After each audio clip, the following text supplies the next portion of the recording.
The Last of Us Season 2, where do I even start? So, after really good but flawed and somewhat rushed Season 1, I was expecting them to knock it out of the park with Season 2, despite of the divisive events that take place in the second game. And as someone who actually enjoyed The Last of Us 2, despite of its flaws and stupid events, I had no prejudice towards the story of Season 2. So I thought I will end up loving it. I really did think they are going to make it great, and I was completely wrong.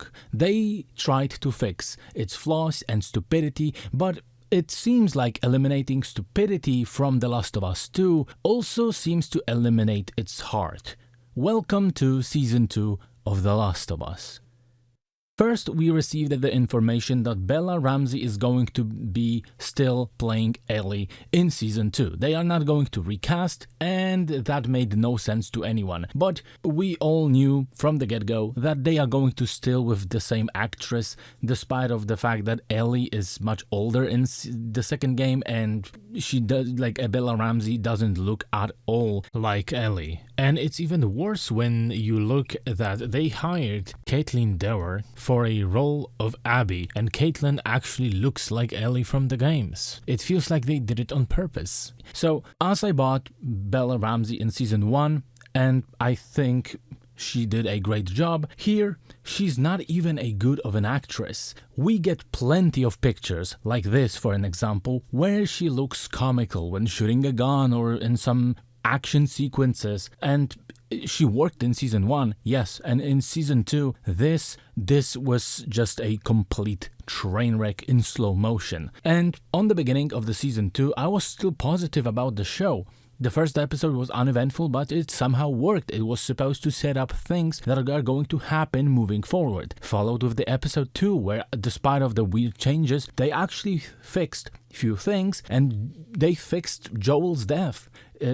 Something that was really damaging to Joel and Tommy's characters in the video game, here it was done with some kind of thought, and they managed to make Joel not look like a complete idiot. And the problem is that these changes in this episode led to more changes down the line. Those changes really damaged, for an example, Tommy, and other changes completely changed the climate of the story and made it seem more like a Disney adaptation than The Last of Us 2. Joel isn't the dumbass who gave his all personal information to the group of strangers and also gave them his guns and talked with them like they are long lost friends. The events were changed. First change that isn't the best, but it still works. Joel isn't with Tommy on the patrol, he is with Dina, and doesn't really give his name to anyone. Not to Abby, not anyone from the group. Abby, getting saved by Joel, hears his name because Dina calls him, Joel, Joel, where are you? And then she finds out that this is the Joel that she is looking for. We also don't have the, like, Joel giving his guns away. No, he is constantly on the case, like, let's go, Jackson is under attack, we have to go and help them, and he is taken off guard. He's basically outnumbered by them, because he thought they are going to be helping them defend the Jackson, because Abby said so. So he kinda trusted her in this option. Because also in this show, they added this sequence when Jackson is under attack by the horde of clickers, and Joel and Dina and Ellie and Jesse are outside of the Jackson, and in Jackson, Tommy and his wife and every other citizen try to defend Jackson from the horde. And it's a really great sequence that wasn't in the games, and I am really glad they added it. Abby, of course, takes the golf club and tortures Joel, beats him, but she also doesn't kill him with the golf club by smashing his head.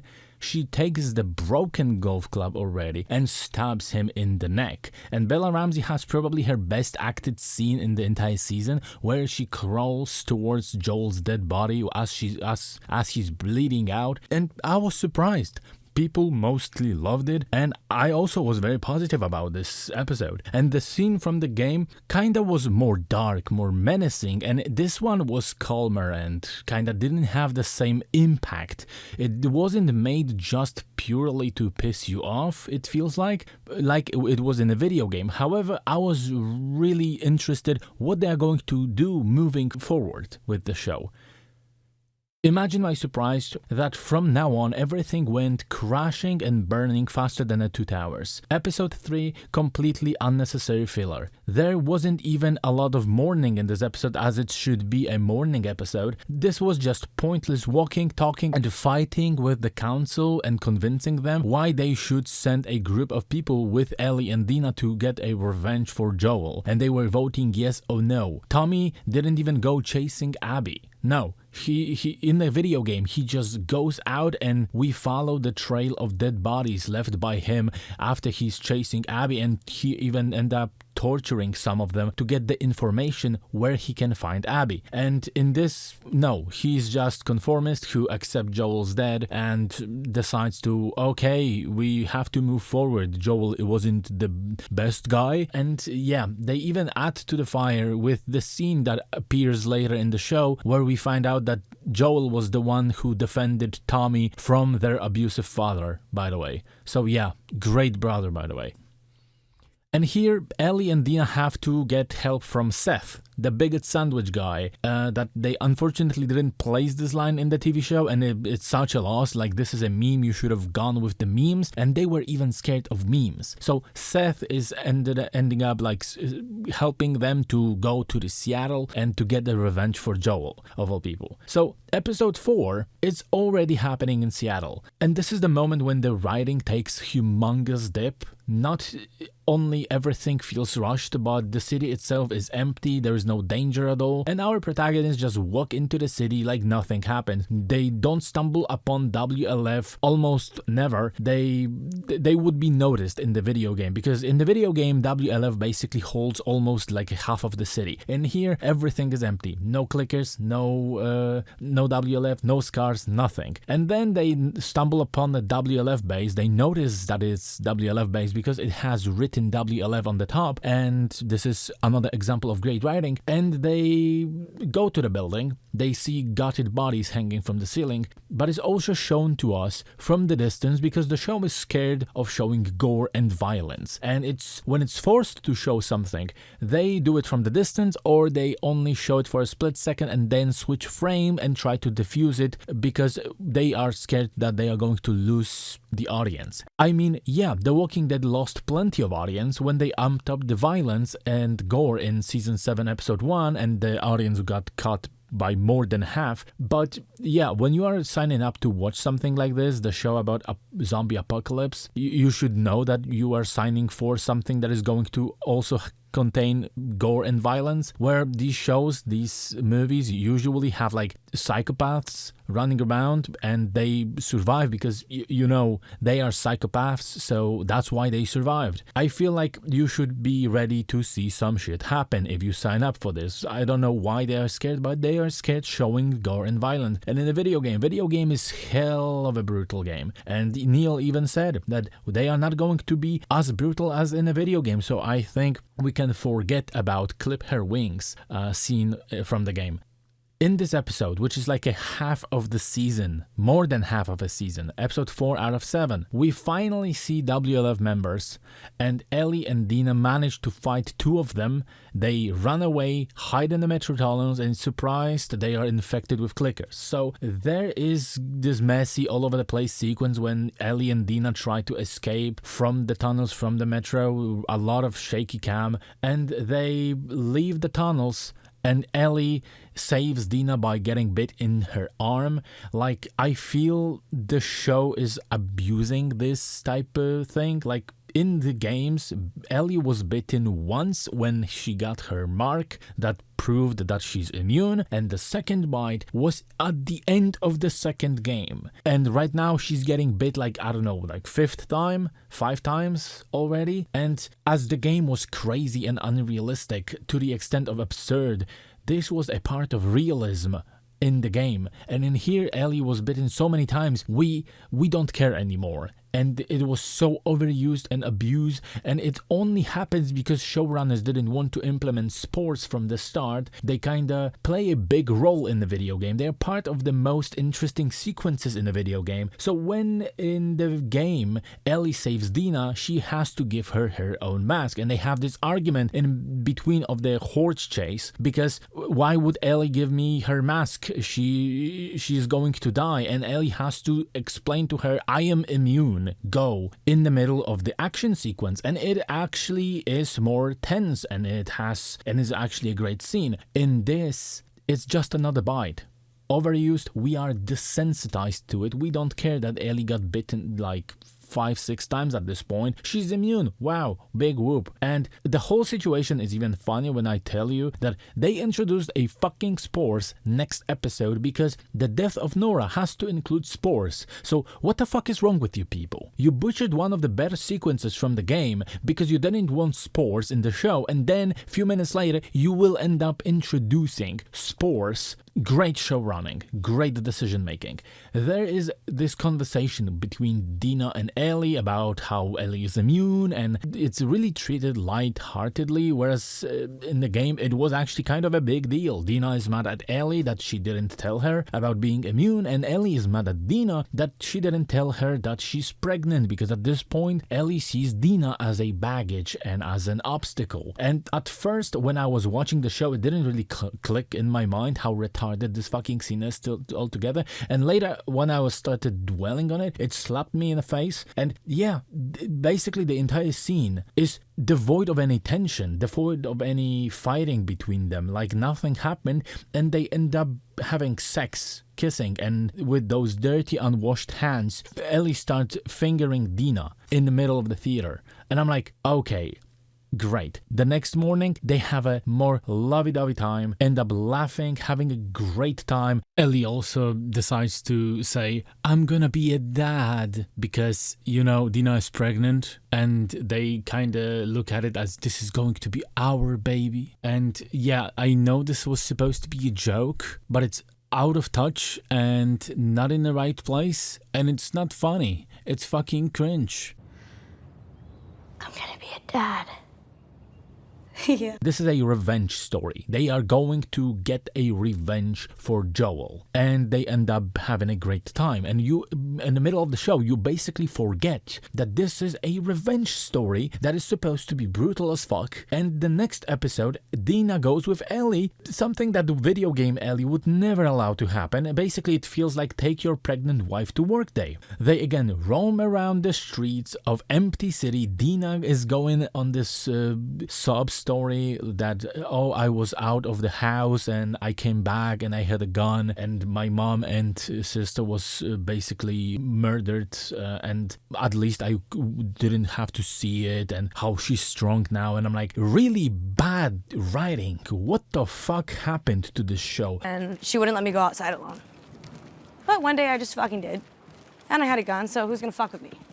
The first season was so good. The first 2 episodes were actually pretty decent, and then since episode 3 it falls lower and lower. We go back to the roaming around the streets and everything is empty. The video game is full of WLF troops. In here, everything is empty. No WLF, no scars, barely any clickers. The shit is emptier than Raccoon City after getting nuked. So throughout the entire season, you don't even see the strength of the WLF. Ellie is also portrayed as a complete idiot who doesn't even know shit except for how to fire a gun. Dina is presented as know-it-all, and Ellie doesn't even know what's triangulating is. The video game Ellie was smart. She in fact didn't even need Dina or Jesse because she was smart. The one thing that she had going against her was her anger issues. And in here she's treated and made to be completely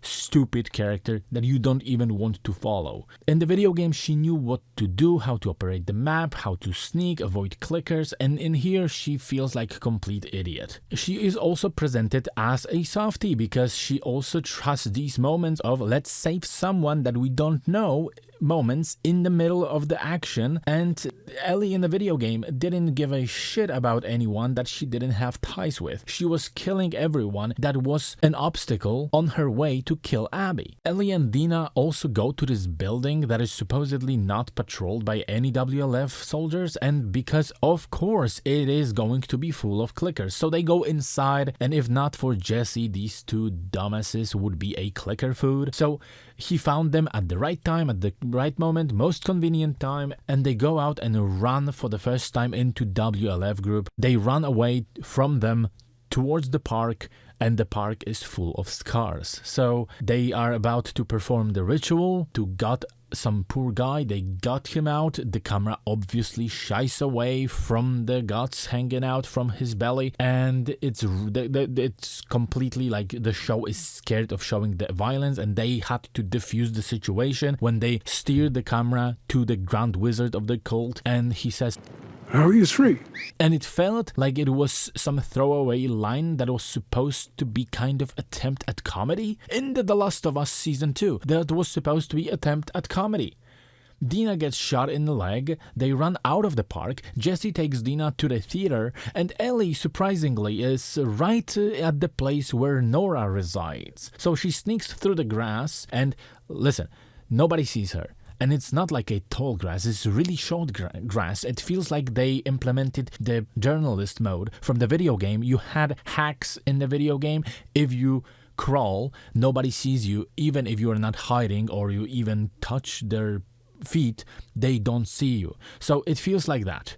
And Ellie crawls through the hole in the wall, and the motherfucker that is standing with the dog, she's getting sniffed out by the dog. Instead of letting the dog go and attack Ellie, this motherfucker that is with the dog tugs his fucking leash, doesn't allow the dog to go and actually attack the intruder, and when he sees that the dog is showing him the hole in the wall, he's like, probably some critter. Listen, the fact that your fat ass wouldn't fit through that doesn't mean that other people can't fit through that big of a hole in the wall. And the scene of Ellie killing Nora is actually decently done. They have this verbal confrontation, Nora starts running, she drops down to the lower levels of the building, and the building is infested with spores on these floors. So visually it looks amazing. We have to give it to the FX team and to everyone who participated in creating the sets. It is dark, menacing. We see WLF soldiers breathing out spores in agony. It is great. And then Ellie takes the pipe, starts beating Nora, and wants to get information about where Abby is because she wants to still kill her. Literally transported the game scene into the TV show, and it's the best scene since episode 2. Congratulations. That was something that you were supposed to do. Transport scenes from the game, not changing things, because you fuck up things when you change them. And later, Ellie gets back to the theater, and Jesse and Dina are waiting for her already, and they want to find Tommy. But before that, we get full episode of flashbacks, and for the most part, it is pretty decently done episode. And listen, in the video game, these are scattered across the game, and in here they are crammed into one episode. And I get it, like they wanted to have like one episode with flashbacks rather than having them placed in different places, because like they can cram it together and have one flashback episode. But these flashbacks do work when they are scattered, and we actually see that they have some sort of meaning towards the situation that is right now happening in the real time, or what Ellie is feeling. And it feels like when you have this whole episode sacrificed for flashbacks, they don't really have any meaning, and in already rushed seasons they kind of feel like waste of time. But the entire episode is nice. It shows Ellie's and Joel's struggles. They also portray Joel as a bad guy in a few of those because they have to, because he obeys the rules. Listen, there's the scene when he shoots the psychologist's husband because he was bit, and he promised Ellie that he will take him back to the gates of Jackson so he can say goodbye to his wife. The rules are you shoot people who are bitten and you don't bring him back to Jackson or any close to the Jackson. Then he ends up shooting him in a different spot. Ellie is mad at him, and he tells the woman the truth, and the woman, the psychologist, ends up hating Joel for the entire time. They spent kinda a huge chunk of time on that, and right now we find out why she hates him, because he followed the fucking rules and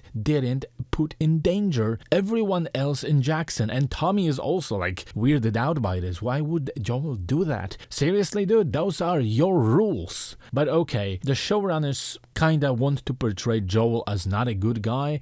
Great writing.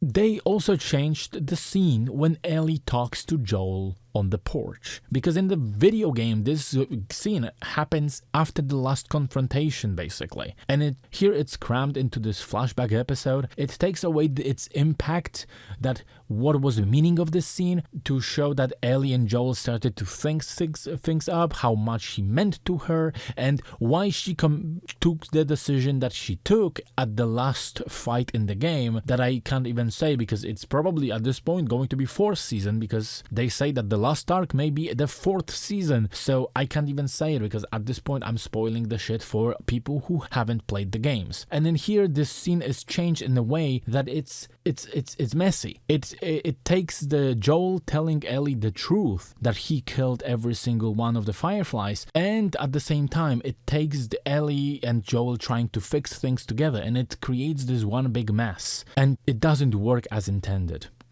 So, the last episode of the show, Ellie decides to go with Jesse to help Tommy so they can go back home together. But she connects the dots when they are right next to the wheel, and it's another thing that they have to portray how stupid she is. She's looking at the wheel and like, oh right, that's what Nora meant. Abby is in the aquarium. So she ditches Jesse.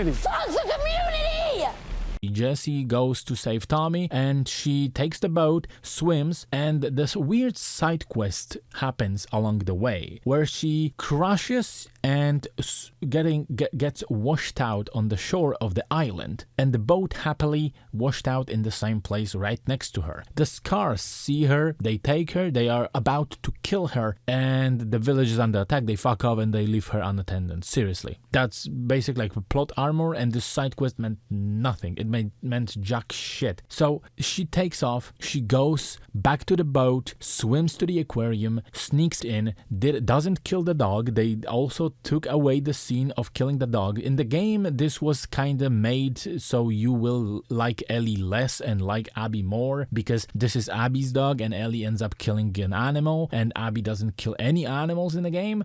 They didn't implement this in the TV show. So they have this confrontation between Ellie versus Owen and Mel, and which was executed well in the games. Here Owen just reaches for the gun and Ellie shoots twice, hitting Owen, and the same bullets that hits Owen hits Mel in the throat, cuts out her throat, and she starts bleeding out. Then Ellie finds out that she's pregnant, and Mel asks her to cut out the baby before she's going to bleed out. And unfortunately, Ellie is so stupid she is not able to do it. So I believe the video game Ellie would be able to do that. Tommy and Jesse take Ellie, of course, like in a video game, and they go back to the theater to have a conversation, and there's this weird conversation where Jesse says that he came with Tommy because you would also go and try to save me if I needed that.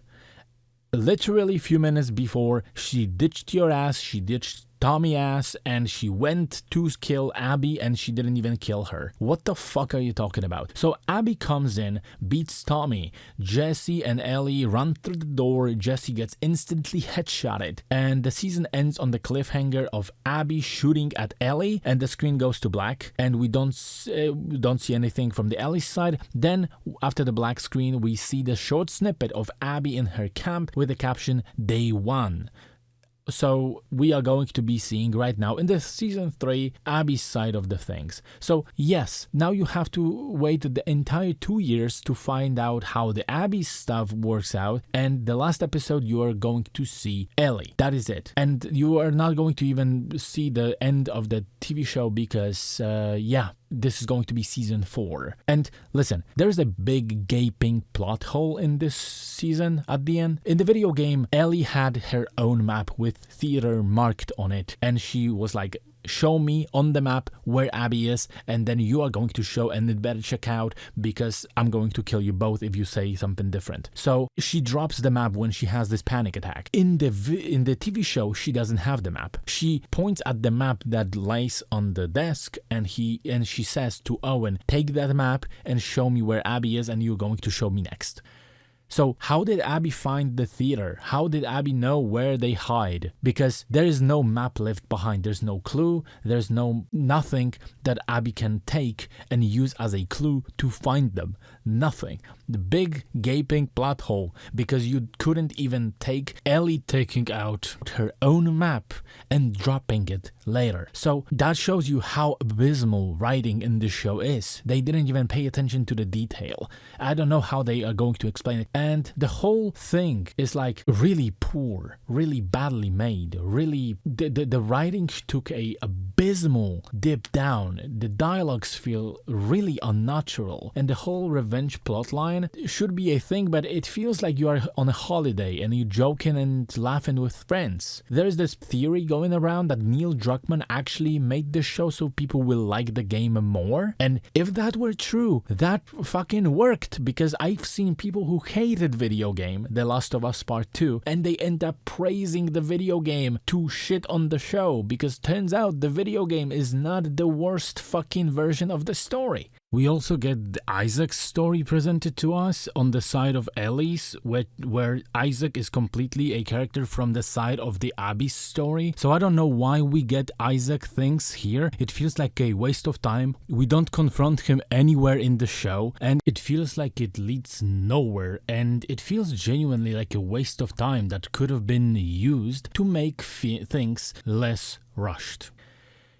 We also have Dina's character model, face model actress that is watching the show on YouTube and constantly dunking on the season 2 because she's just stunned how you can make such awful decisions when creating the story, when retelling it. Congratulations. I don't know, like, the viewership already dipped down, and I don't know how they're going to do it to season 4, but I cannot imagine people tuning in to season 3 to watch the whole season, 7 episodes from Abby's perspective, and then the last episode, maybe they will be actually having this confrontation between Abby and Ellie, and then they will split the last arc for the season 4. The last arc, which is the worst arc in the entire game, is going to, and there is not enough content for the entire season. They're going to split it into another season of the TV show. Well, as everything was rushed in season 1 and season 2, and probably also is going to be rushed in season 3, maybe when they have a really